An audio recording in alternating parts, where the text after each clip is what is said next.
you'll see people joining us as we go along. So good afternoon, everyone, and welcome. I'm Jewel Martin. I'm the chair of the advisory board. And on behalf of the Diversity Executive Leadership Academy and the advisory board, we welcome you to our third interview session on attack on diversity training. For those of you who are at our first two sessions, welcome back. And for those of you who are joining us the first time, welcome. As you know, recent executive orders have left many diversity and inclusion professionals in a state of concern as we scramble to review and resubmit vital diversity training. And with that, the DELA Advisory Board wanted to present an opportunity for like-minded individuals like you to get together and brainstorm and address these concerns and issues on this current executive order, as well as use this time to talk about diversity and inclusion training for achieving success and creating an equitable and belonging workplace. So with that, this is our third session, and we have a phenomenal expert in our midst today. This session will last approximately 35 minutes with the questions, and then we'll open it up at the end for Q&A. So please drop those into the chat room, and we'll address those at the end. So with that in mind, we'll get started. Please welcome Ms. Mary Frances Winters. Ms. Winters is the president and CEO of the Winters Group Incorporated, a 35-year-old organization, development and diversity and inclusion consulting firm with an emphasis on ethnic and multicultural issues. She truly believes that diversity and inclusion is her passion and calling. Love that.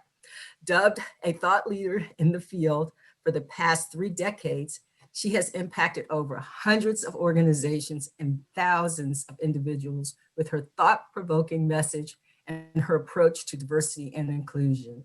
She is the author of 6 books, and we actually have those listed in the chat room, including her recent release of Black Fatigue, How Racism Erodes the Mind, Body, and Spirit, and Inclusive Conversations, Fostering Equity, Empathy, and Belonging Across Differences. Interviewing Ms. Winters today is Ms. Kathleen McLean, a certified diversity professional, as well as a DELA Advisory Board member. She is also the owner of the McLean Consulting Group. So please welcome Ms. Winters and our interviewer, Kathleen. Thank you.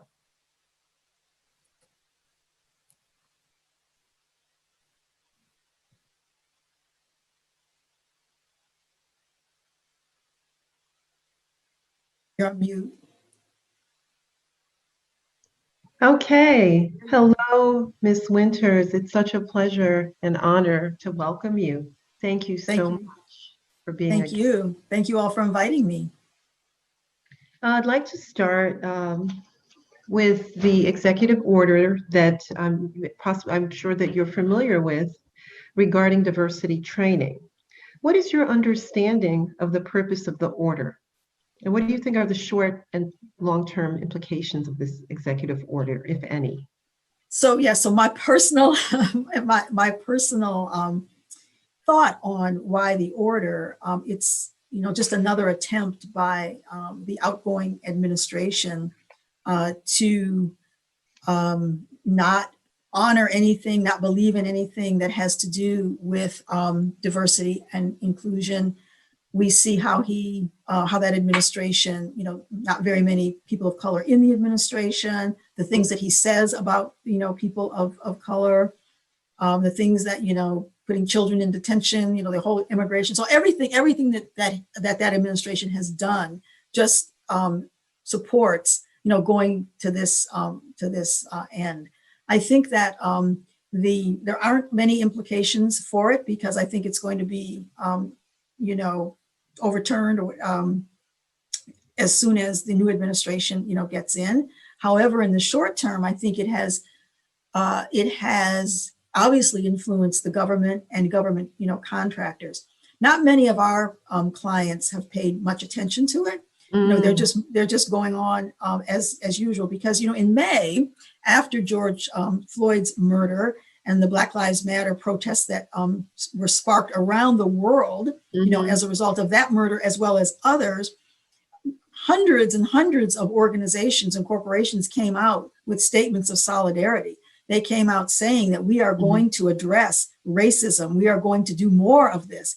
And so they can't back away now. They can't, they have to find a way, you know, to continue to do it. We had a couple of clients who wanted to change some language, but many of us who are practitioners are saying, you know, we really don't want to work with those organizations that are taking this to, you know, an extreme, because they probably didn't want to do the work anyway. But I'm turning it around. I'm turning it around because if you read the executive order, it says you should not put one race as at higher, no one race is superior to another race.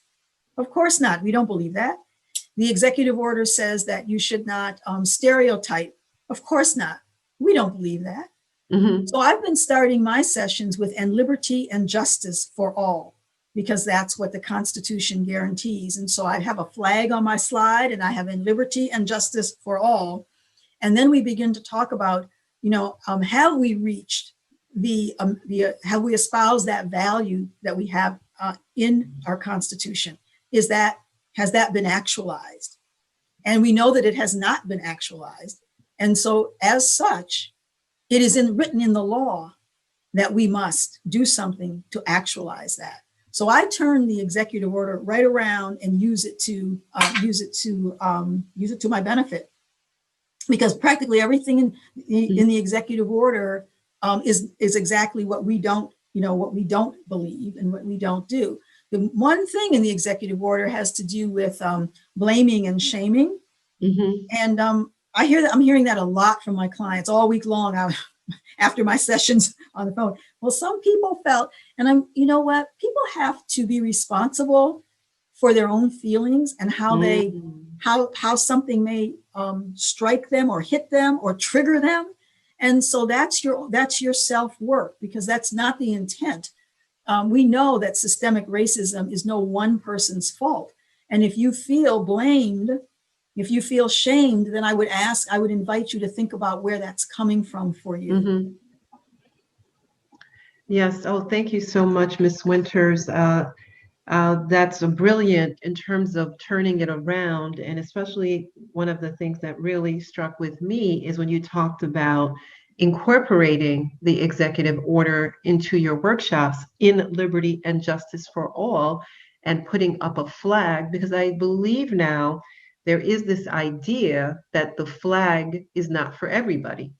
And a lot of people are believing, well, you're anti-patriotic if you push the boundaries of what America stands for or has done in the past. So thank you for sharing that. And I was thinking about what you talked about, the whole idea of shame, which Brene Brown talks about that a lot, the idea of shame and guilt, and how vulnerability is where we want people to be in terms of being vulnerable with what you're feeling or thinking. And it's not a personal thing, but it is a personal thing.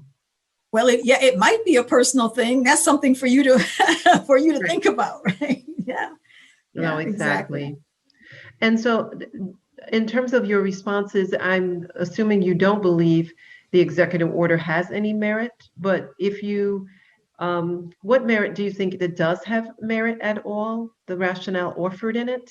Yeah, I don't. I think that we have to once and for all. This is another opportunity to make this a movement and not a moment. So I think once and for all, those of us who are for liberty and justice for all, those of us who know that we have not, the promise of America has not been realized. We do not have liberty and justice for all. We must come back, you know, just as strong with our message of inclusion. This is not about excluding white people. This is not about attacking white people. You know, we have but what we see in the media is you know, the extremists, right? We see the white nationalists and the Ku Klux, you know, and all of those things that we see in the media. I believe in a normal distribution curve. Like most people really are decent, want fairness, and I think we've got those on, on the fringes, and those are the ones who oftentimes, get all of the intention.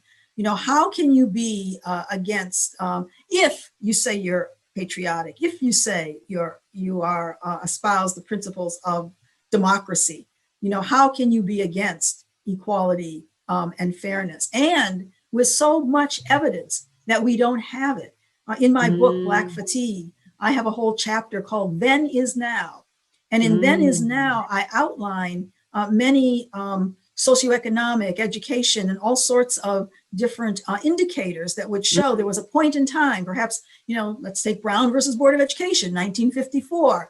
And our schools are more segregated today than they were then. Let's take socioeconomics. In 2007, the median income for Black people was $44,000. It's now $43,000. It decreased by $62 over 10 years. Unemployment is always twice. We don't have liberty and justice for all. We saw that when the pandemic started, and people were talking about how Black and brown communities were disproportionately impacted. You go, oh, I'm so surprised. Why are you surprised? This has been going on for years. And so I think this is just another attempt to squash our voice, to sanitize the language. When we even think about the language that we use around our work, diversity and inclusion and belonging, those are soft, comfy words. In the corporate arena, I've been doing this work for 36 years, and for 35 of those 36 years, we didn't say racism. We didn't say white privilege, because if you did, you probably got fired from the assignment. We certainly didn't say white supremacy culture. We didn't use that. And those are words now. I just finished something with the NFL. As I was telling you, I just did a session with them. And the first session I did, I got feedback that, somebody said he checked out because you used the term white supremacy. I said, well, if he had listened before he checked out, he would have understood how I was using that terminology and not calling anybody a white supremacist. I wrote an article a few years ago called Race, Diversity's Four-Letter Word. That's the one aspect of diversity that when you start talking about it, it gets shut down. Nobody wants to talk about race. And we have to talk about race. Some people call it the original sin. If we don't come to grips with this, it's going to it's tearing the whole country apart. And so we have the forces that are saying, don't talk about it. We have the forces that are saying, I'm going to put an executive order to muzzle you, that you cannot say these words. I just saw something from Stanford University where they're saying in their training, because of the executive order, you can't use the term systemic racism. You can't say that in the training. Now, if you can't say systemic racism, how are you going to address systemic racism if you can't even say the words? I was surprised at Stanford, because I think of Stanford as being a liberal institution. Maybe I'm wrong. I don't know. But so my point is that I think that we have to stand strong against, and we have to show, when we're polarized, we want to be able to talk about our similarities. We want to be able to talk about what we have in common. And what we have in common, or purportedly what we have in common, is end liberty and justice for all. That's what we have in common. And we're not there yet. I would say that anybody who is even a little bit woke, just a little bit woke, would have to admit that we do not have end liberty and justice for all. And so we have to keep working at that, and we have to keep addressing, with love and kindness and respect to a point, those individuals who don't think that there's anything left to do, that we've already arrived. We have to, keep working at it. Ms. Winters, you definitely shared a lot for us to unpack in several of those sentences. One of the things that has struck a chord with me is the word sanitize. And you said for 36 years, you didn't use certain language. I also mirror those experiences where in a workshop in an engineering firm I'm doing now, where I meet with them for a year, I had never in the past had used the words white supremacy. But we are using it at every session now, because now is the time that we have to unsanitize and really bring the words that are the experiences. And I agree with you with empathy, respect, and love. And so as we think about that, what makes diversity training an effective solution? So I think that it's only effective Mm. if we think about it as a muscle to learn, as a skill to be built, something that you have to do over time. So if I am going to learn how to play the piano, I don't just take one lesson. I take a lot of lessons, and I start where I am. So perhaps I took lessons for a few years, so I know certain things about the piano, but then I stop. So I don't have to start with where's middle C. I can start at a different place. We don't do that with this learning. We just start any place, and people may not be ready. If you haven't had Algebra 101, you don't put people in advanced algebra. That's what we do with this training. I've written a lot about that. I have written, back in 2008, I have an article that Rohini Anand and I co-authored. She was the chief executive officer at, chief diversity officer at Sodexo for many years. And it was about this idea that this work needs to be developmental.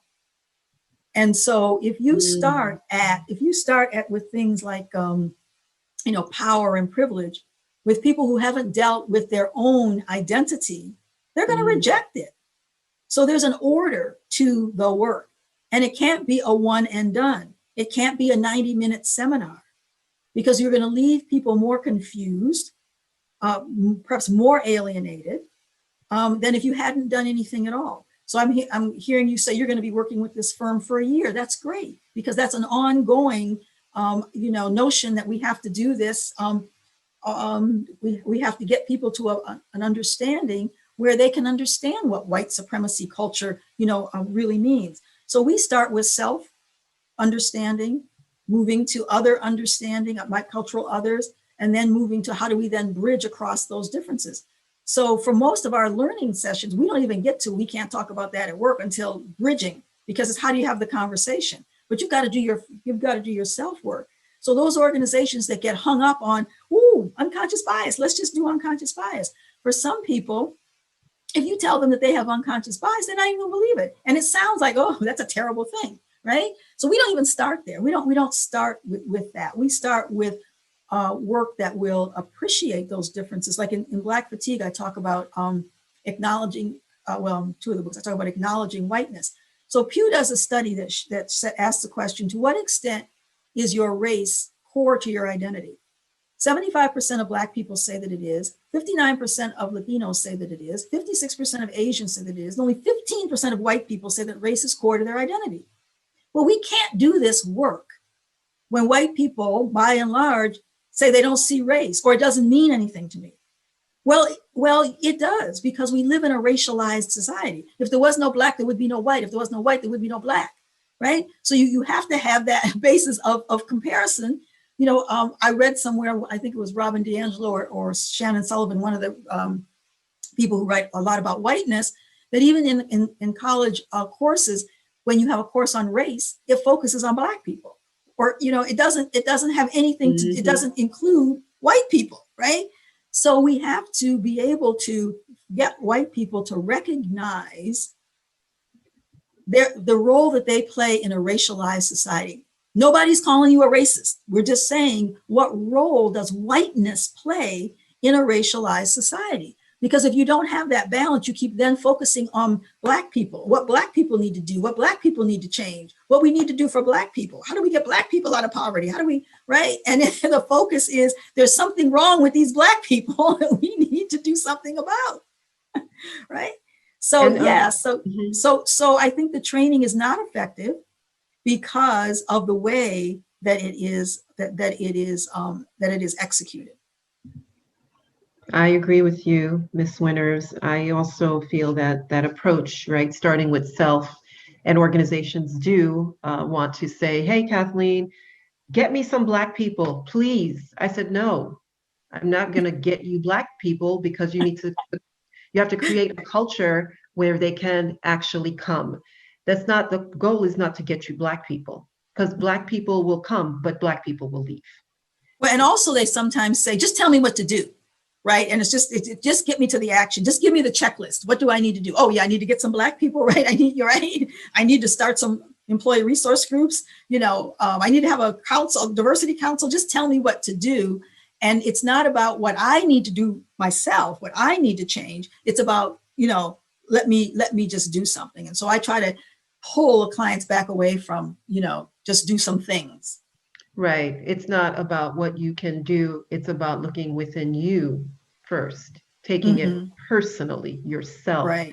So as we move forward, in terms of what do you think is the future of diversity training? What do you think the future holds for that?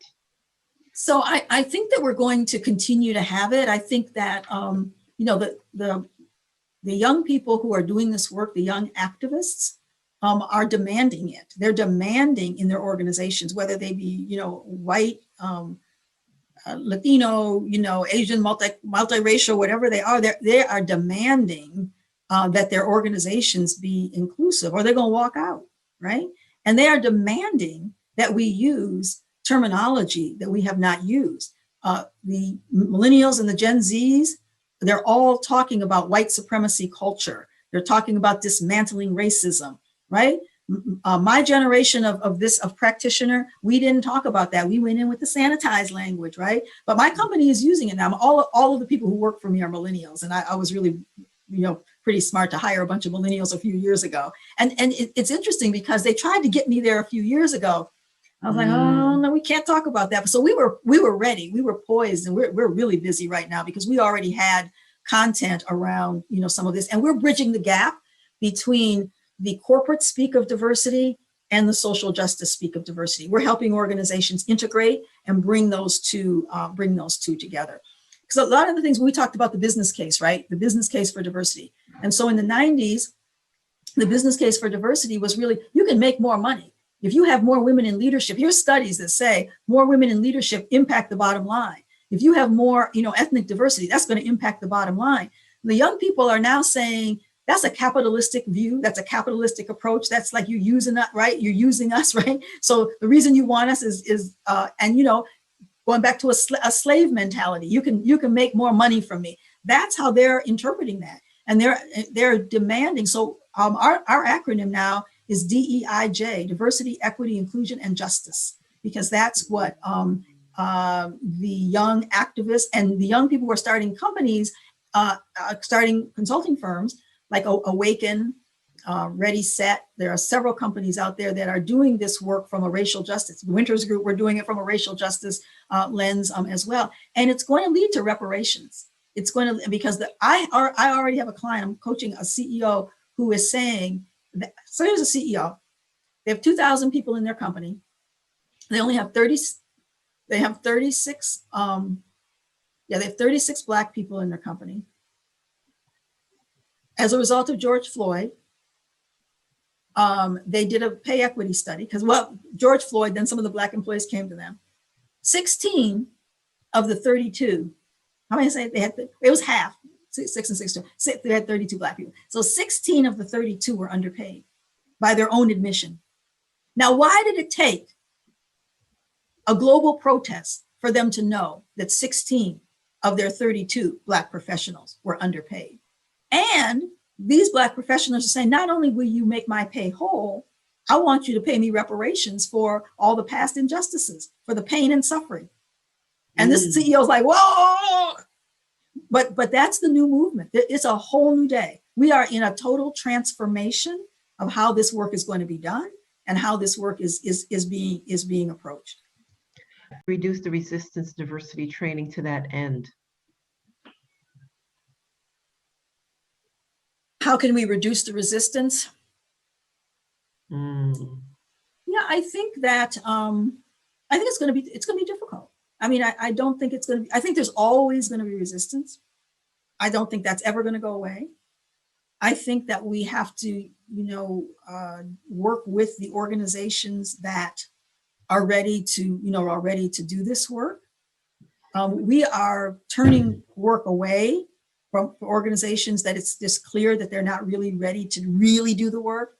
They just want to do like one session there's a lot of interrogation about, who are you and will you do it this way? And we can't have our leaders feeling that way, And I just say, we're just not the firm, for you.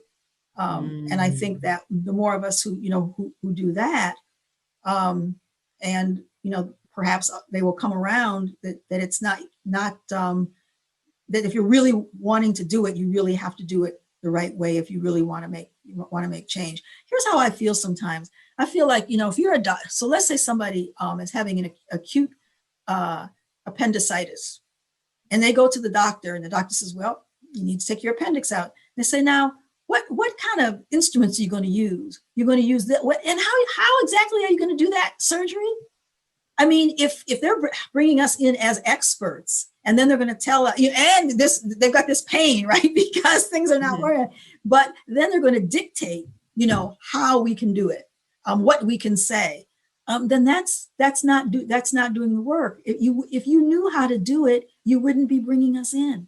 And so if you're bringing us in, and then you're saying, but do it my way, that's just performative. Absolutely.